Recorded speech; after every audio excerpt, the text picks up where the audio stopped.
Hola mis hermanos yaucanos, quiero narrar para ustedes y para el país entero con mucho cariño la masacre de Yaucán de hace 100 años. Yo soy Ismael Tirado Escobar, un hijo yaucano. Casi 100 años después de haber conseguido expulsar a los españoles y lograr la independencia gracias a las corrientes libertadoras de San Martín y Bolívar, en el Perú profundo, aún descansaban inamovibles las antiguas estructuras sociales clasistas, políticas y latifundistas, en manos de una pequeña minoría de terratenientes y funcionarios del Estado republicano. Esta es la historia de la aguerrida tribu de los Yaucas, que, aunque sufrieron cientos de años de esclavitud y explotación en su propia tierra, no se doblegaron ante los abusos y fueron los precursores de los movimientos campesinos e indígenas del siglo pasado y finalmente de la reforma agraria, que tardaría mucho en llegar, pero que por su valerosa actitud, hasta derramar su propia sangre conseguirían finalmente el ansiado sueño de desterrar a los opresores y ser dueños nuevamente de sus tierras y de su propio destino.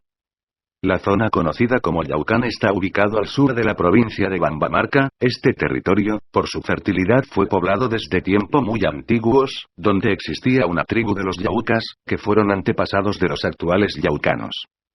Según el libro Historia de Bambamarca, Yaucán en su origen perteneció al curaca Yauca, para posteriormente ser arrebatado por los españoles. Yaucán, durante la colonia, fue un centro muy importante. En octubre de 1561 el visitador Diego Velázquez de Acuña llegó hasta la hacienda Todos los Santos de Yaucán, donde concurrieron todos los indios de las pachacas de la Guaranga de Bambamarca a empadronarse.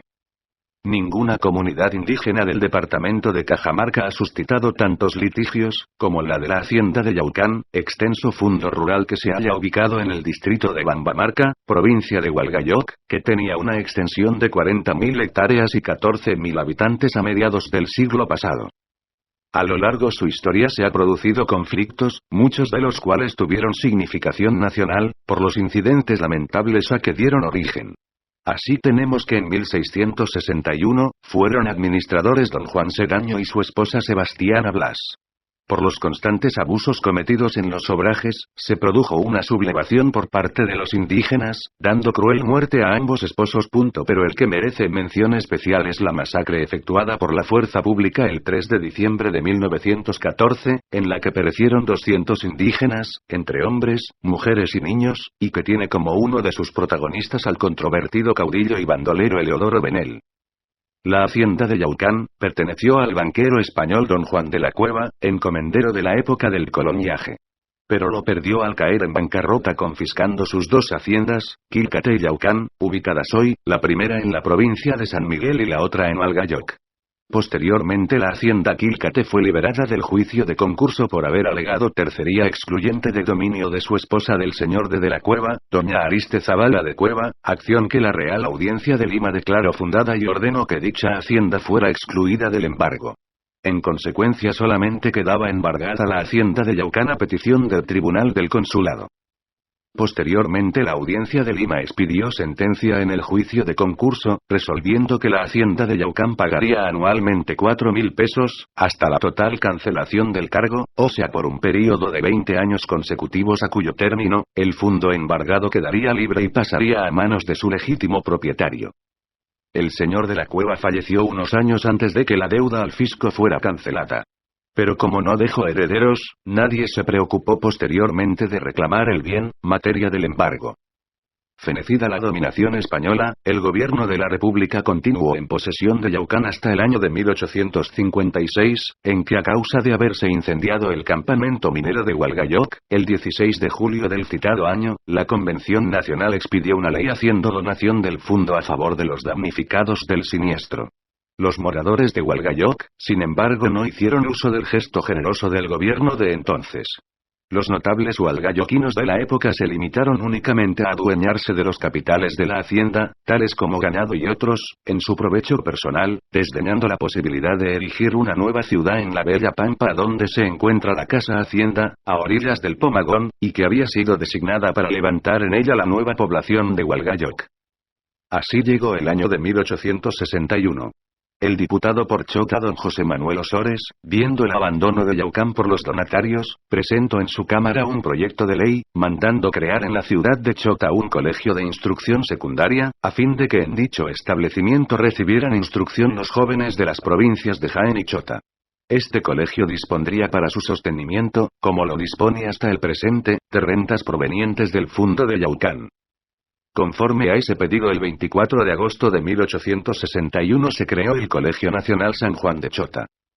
Es de advertir que el Colegio de Chota es solamente usufructuario de las rentas de la hacienda, y en cuanto al dominio de propiedad este no se le ha sido concedido en la ley. Durante la administración del gobierno de Balta, el tesorero fiscal de Cajamarca, don Manuel Luna Victoria, administró Yaucán. Parcelo el fundo y entregó esas parcelas, en arriendo a los indígenas mediante pequeñas pensiones conductivas. Estas pensiones no llegaban en la época a 4.000 pesos anuales. Desde 1874 hasta 1879, fue conductor de Yaucán don Victoriano Agustí, esposo de doña Amanda Cavada, mediando el pago de 3.500 pesos anuales. Al fallecimiento del señor Agustí en 1880, el Estado dispuso de las rentas de Yaucán para atender los gastos de la guerra. Tanto el contraalmirante Montero, como el general Miguel Iglesias, continuaron recaudando esas rentas por intermedio de la Tesorería Fiscal de Cajamarca. En 1883 fue entregada en arriendo a don Nicolás y don Juan de la Rosa Tello. El Colegio Nacional San Juan de Chota recuperó las rentas de Yaucán, en virtud de una ley expedida por el Congreso de 1886 por iniciativa del diputado de dicha provincia bachiller don Ezequiel Montoya. Desde entonces el citado plantel viene usufructuando de las rentas del fundo.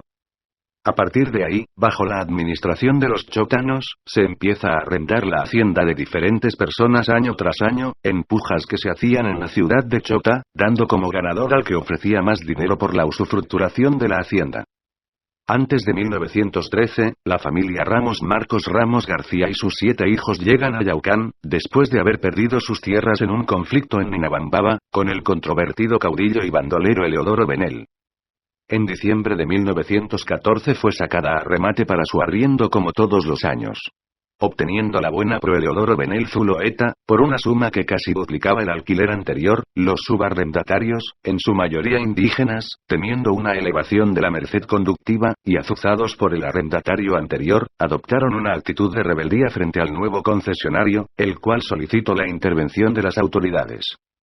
El 3 de diciembre de ese mismo año, ante la solicitud de Benel y el prefecto de Cajamarca, coronel Belisario Rabines, héroe de San Pablo, se constituyó a las Pampas de Yaucán con el auxilio de 200 gendarmes a dar posesión a Benel.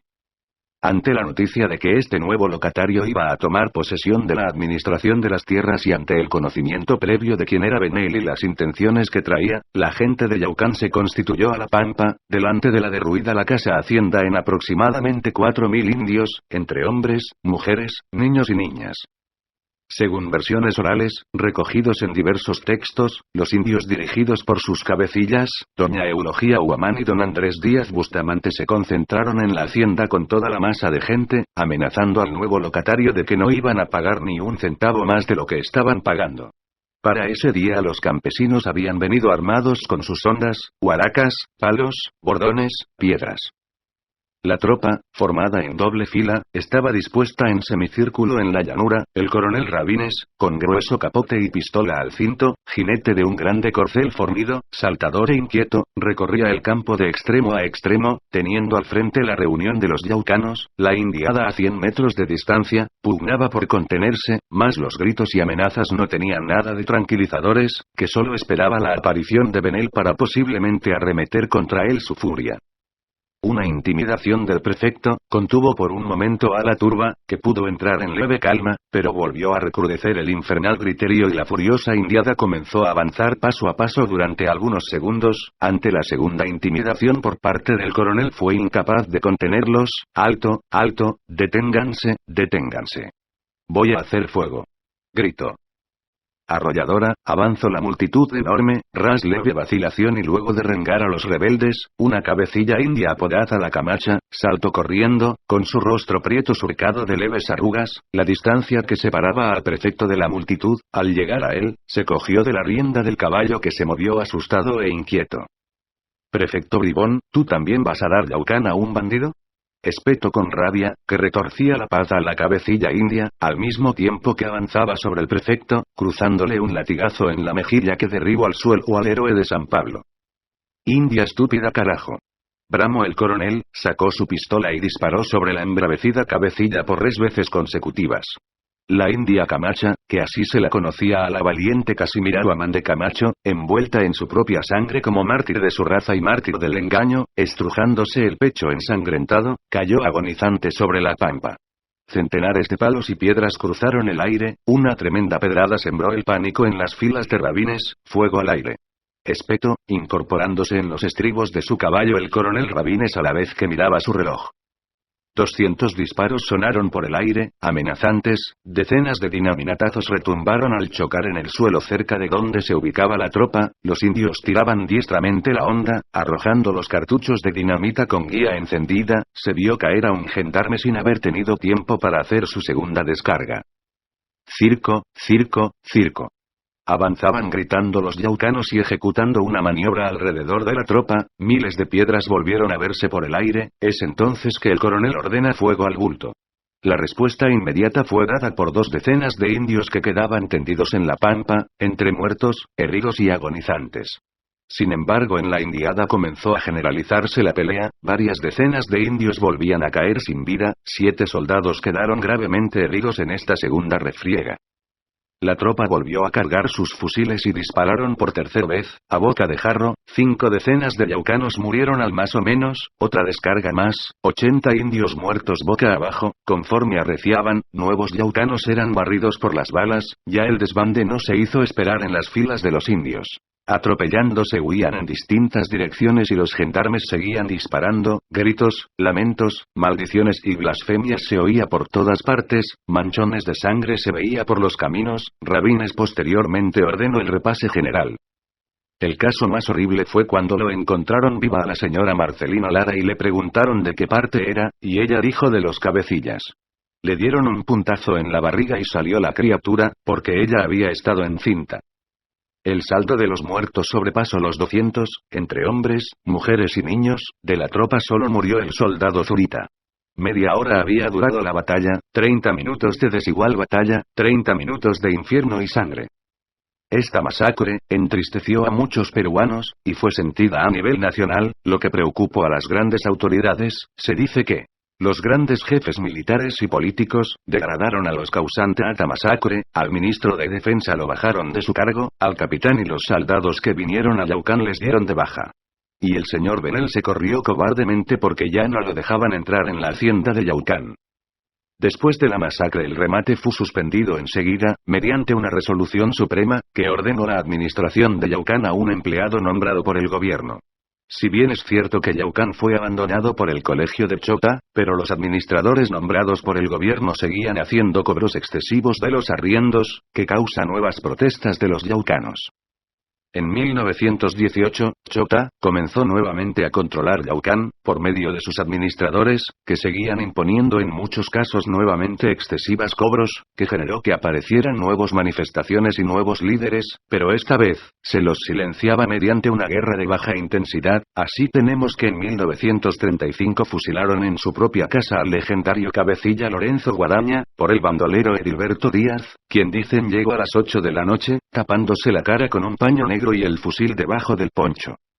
Otro de los líderes asesinados por orden de Chota fue Avelino Mondragón Saucedo, quien adquirió el nombre de el cabecilla de los yaucanos, quien organizó a la gente para detener el abuso del locatario Fermín Arascue, a quien expulsaron nuevamente de Yaucán. Pero un domingo 2 de julio de 1944, al parecer 3 policías se dirigen hacia su vivienda en La Yica para darle muerte, quien dice que murió atravesado el corazón por una bala de fusil, pero siendo traicionado por sus propios compañeros. Ante el reclamo constante de los yaucanos, en 1946 se aprueba en la Cámara de Diputados el proyecto de ley que disponía se autorice al Ejecutivo la venta y división de Yaucán en parcelas, para que sean compartidas entre sus arrendatarios y colonos. Gracias al apoyo del Centro Chotano, presidido por Francisco Cadenillas Gálvez y otros valientes chotanos, que desde las tribunas daban debates ardientes en apoyo al reclamo de los yaucanos. Sin embargo, dicho proyecto no se ratificó en la Cámara Alta. La ley de parcelación se logra finalmente en 1966, donde con la parcelación, los yaucanos quedan como dueños legítimos de sus tierras. Sin embargo, la reforma agraria no afectó a la hacienda de Yaucán. Por lo que los yaucanos se sienten orgullosos de que la posición de sus tierras no lo consiguieron por dádivas de los gobernantes, sino por las luchas incansables de los indígenas durante casi toda su historia emprendieron para defenderla, e incluso derramando su propia sangre.